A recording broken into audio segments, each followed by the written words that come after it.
Hey, what's up everybody? How's it going? I am the Friend and welcome to a build guide video for Path of Exile. Here in today's video, we are going to be doing a build for the Duelist Slayer using Varunastra Blades and using the skill Blade Flurry.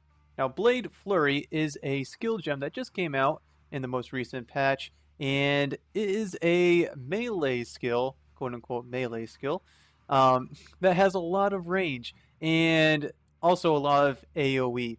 And I thought it'd be kind of fun to use the Slayer because the Slayer does utilize a lot of AoE, or it has the ability to acquire a lot of AoE through its Ascendancy. Now, before we get too deep into the build tree of this build, I do want to go over one of the items, which is, one of the crux of this build, which is the Varunastra Blades. So this is a unique sword that has one very special property to it, and it is count as all one-handed melee weapon types. So that would include swords, one-handed axes, one-handed maces, claws, and daggers. It counts as all of those, which means that it will gain, through the skill tree, it will gain damage by getting nodes that will correspond with each one of those weapon types. But if we look at the build tree really quick here, the main ones that we're going after is Deadly Dilettante, as well as By the Blade. As you can see, we didn't get any of these over here, and we never went over this way to get any of those guys either. These are really the only two that you need to get, and you can see that I gained 12%, 12%, 12% physical damage with claws, daggers, and swords. That means we're actually going 12 plus 12 plus 12, which means 36% increased physical damage, because it counts as all three of those weapon types. And that goes for each one of these nodes. So, attack speed, that's all those added up, all those added up, and all those added up. And the same goes for over here with the By the Blade, with swords and axes. So that's where we're getting a majority of our damage. Before we go too far into the build here, I do want to go over a majority of my gear. So I've already gone over the Varunastra Blades, and pretty much everything else is more or less rare items, or rare gear. So we have some rare gauntlets, and I should note that I kind of scrapped this character together. Definitely not the best gear on this guy. It's just, stuff I threw together so that I can actually make this guide and make it look somewhat interesting. As you can see, I don't really have so much life over there. That could definitely be improved upon. But anyways, we got rare gloves that gives me life and resistances and some more armor. Got a helm that gives me life, resistances, and armor, as well as a little bit of intelligence, because this build is really lacking in intelligence as well as dexterity. It's really hard to get intelligence and dexterity on this build.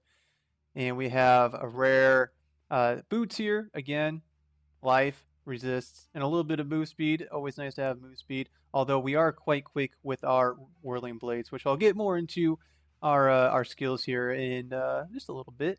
And our chest here is just a rare astral plate. Give me more life and resistances. And for my jewelry is actually pretty crappy, sadly. It's just, like I said, stuff I threw together so I can make this guide and actually get somewhere around capped resistances. My chaos res is kind of sad, and even that cold res is not all that great either. But anyways, look at my jewelry here just briefly. Let you guys pause the video if you need to.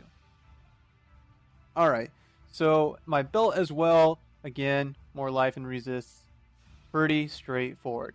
For my flasks, one thing that I don't have on this build is a Void Heart. A Void Heart is one item, which is a rare ring, if you guys didn't know, that I will probably be putting on this character once I acquire one. I don't have one in this league at the moment, so maybe sometime in the future we'll see what happens. But that is the one other thing that I would like to put on this character, and that will really be benefited from the Witchfire Brew, which is a unique flask that I'm using, which gives you vulnerability as well increased damage over time. getting that poison damage from the Void Heart is very, very beneficial. Something you definitely want to look towards getting if you're going to be doing this build. Like I said, I don't have it quite yet. Just want to throw this video together. Other really great flasks to have on this build is the Adziri's Promise, turning that physical damage to chaos damage as well as elemental damage. Very, very, very good. And the Lion's Roar Granite Flask, also pretty amazing, gives you that armor, knockback, and damage as well. Very good to have. And then just a Sulfur Flask, just to give me a little bit more damage. This could be another defensive flask if that's what you feel you need. It's just kind of whatever you feel like putting here kind of slot. This is just what I put. And then we have a bleed immunity life flask. Pretty much something you always want to have in your build. At least something that gives you some kind of bleeded immunity. Alright, so let's go over my skill gems here. So like I said, this is a Blade Flurry build, which means we are going to be using Blade Flurry on our 6th link. And linked to that Blade Flurry is going to be increased area of effect, because we want as much AoE as we can get. The more AoE we have, the more enemies will be able to hit and, take down. Pretty simple, pretty straightforward. Added fire damage for that extra fire damage, elemental damage, really works well with our flasks. Weapon elemental damage, again, works well with our flasks. Just gives us more damage overall. Melee physical, and faster attacks. Faster attacks is definitely something you want on this build, and getting attack speed in general is something you definitely want, because the more attacks you're getting off, the more damage you're going to be doing overall. Higher DPS. Over here to my first Varunastra Blade, we have Hatred, Herald of Ash, and Blood Rage. We're going to be utilizing Hatred and Herald of Ash to give us more damage, as well as the Blood Rage to give us those Frenzy Charges. Frenzy Charges are very beneficial because, again, we want that attack speed. Over here to my helm, Summon Lightning Golem, cast when damage taken, linked with Molten Shell and Immortal Call. Those need to be low level so that they go off often. The higher level that the cast on damage taken is, the less often it will be proccing. Over here to my other Varunastra Blade, Enduring Cry for the endurance charges. Increased duration linked with Vaal Haste. Vaal Haste is very beneficial in this build because it gives you more move speed as well as more attack speed. Move on to my boots. Faster attacks, Whirling Blades, Blood Magic, and Fortify. So we want that Whirling Blades for the increased movement ability linked with faster attacks because that makes it faster.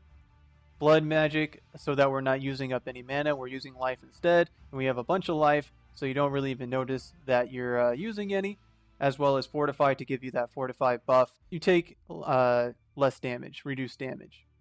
Move over here to my my gloves. Got Ancestral War Chief, Added Fire, Melee Physical, and Consecrated Effect. Ancestral War Chief is pretty awesome on this build. One, because the totem itself does damage, but then it also gives you more damage as well. Very, very nice for this build. Alright, moving on to the tree. So I've already kind of gone over the damage nodes that we want to get with Deadly Dilettante, as well as by the Blade. So I'm not going to go into those too much more here. But going through the pathing, I do have these attack speed nodes here. These are nodes that I've gotten here late in the game here, just because I wanted a little bit more attack speed, and this was pretty easy to get. In the link that I'll be putting in the description, I probably won't have these. Chances are I'll be showing that I'll be getting this life over here as well as this life over here, and filling out this life as well, and probably getting some of these damage nodes and maybe some more of this life steal. But just going over what pathing you want to go for, you do want to go through here, get this life over here, go back into the damage, cut across here, and get the dual wield nodes, because we are dual wielding and we want that extra damage as well as attack speed. Make sure to grab the frenzy charge over here, because like I said, we want more attack speed, as much attack speed as we can get. Get this life here, throw some jewels. I'll go over my jewels in a little bit. Get that jewel, and then get the dual-wield wheel over here, cut across. You can grab this life wheel, like I said, as well as this life wheel. Get another jewel slot. We are using Resolute Technique, so we are not going to be doing any critical strikes, but we will always be able to hit our target. Cut across here, grab some more life. The damage nodes here, grab life over here.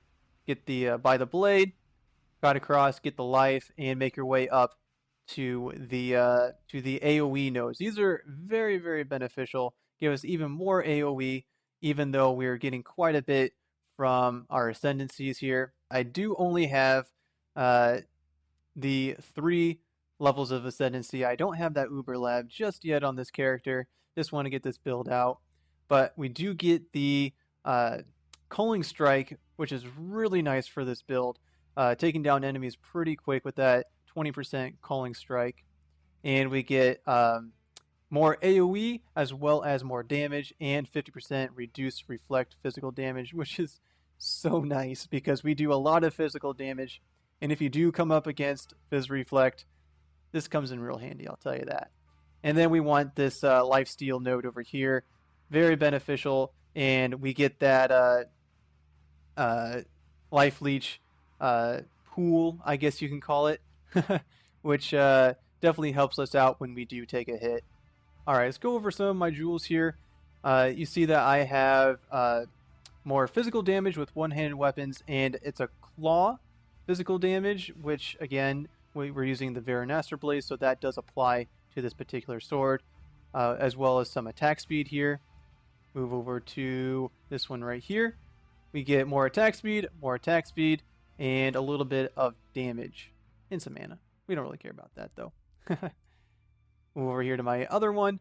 Attack speed, and the Mana Leech. Mana Leech is very beneficial. I don't have any Mana Leech on any of my other items, so I kind of need to get it on something, and that 25%, or 25%, 0.25%, excuse me, is plenty. You don't really need much more than that because we are doing so much physical damage as it is, so that 0.25 is plenty. Alright, let's go ahead and go over my setup here. You can see from my tooltip, unbuffed without anything on, it's 2.9. Really not all that great, but once we get buffed up, it will start looking a little bit better. Alright, so let's go ahead and turn our Hatred on here, and buffs that up to 3.9. Not too bad, not too bad. Put our Herald of Ash on. Yeah, it's looking alright. Switch that back to Vaal Haste, and then I'm going to be... just to see how high we can get our tooltip here. This is going to be without frenzy charges, by the way. Without frenzy charges. Let's go ahead and put our totem out, and then pop all of our flasks, just to see how high we can get our tooltip. Alright, put our totem out, and hit everything. So it gets up there to 8.5. 8.5, that's not too bad. Not too bad. Again, that is without frenzy charges. We'll get into some gameplay here and see what we can achieve. Alright everybody, let's get some gameplay going here. Just a little bit of a dried lake run just to see what we can do with the skill and what we can get our tooltip to look like. Let's go ahead and pop this guy open so that we can see it right over here.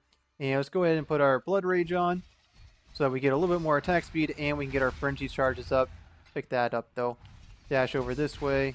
And we just want to get our Frenzy charges up, then we will pop all of our buffs. So we got our 5 frenzy charges. I am bleeding. That's kind of scary.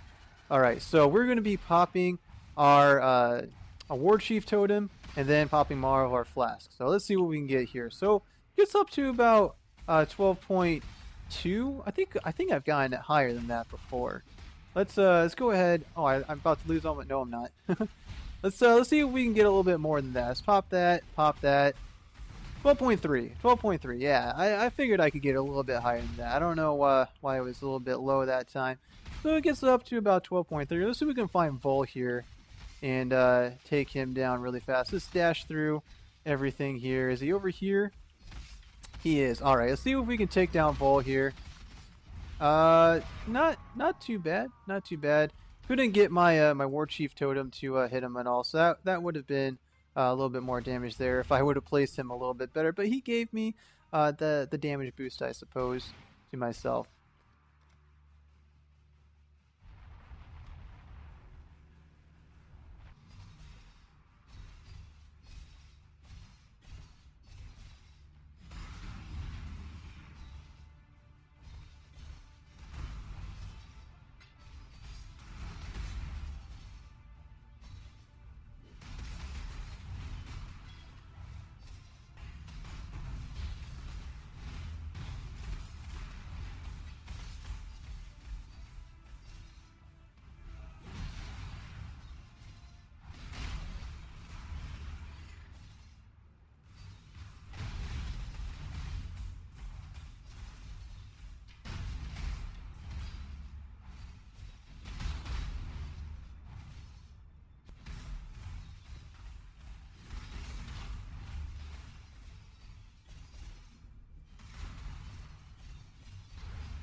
Well, that's the build, everybody. I hope you enjoyed it, and if you have any comments or questions, feel free to throw this down in the comments section. I'll do my best to get back with you, and I will definitely have the skill tree in the description for you guys as well. If you guys liked the video, feel free to hit that like button. I'd also appreciate it if you were to my Facebook page, my Twitch page, my DeviantArt page, and like to follow me over there.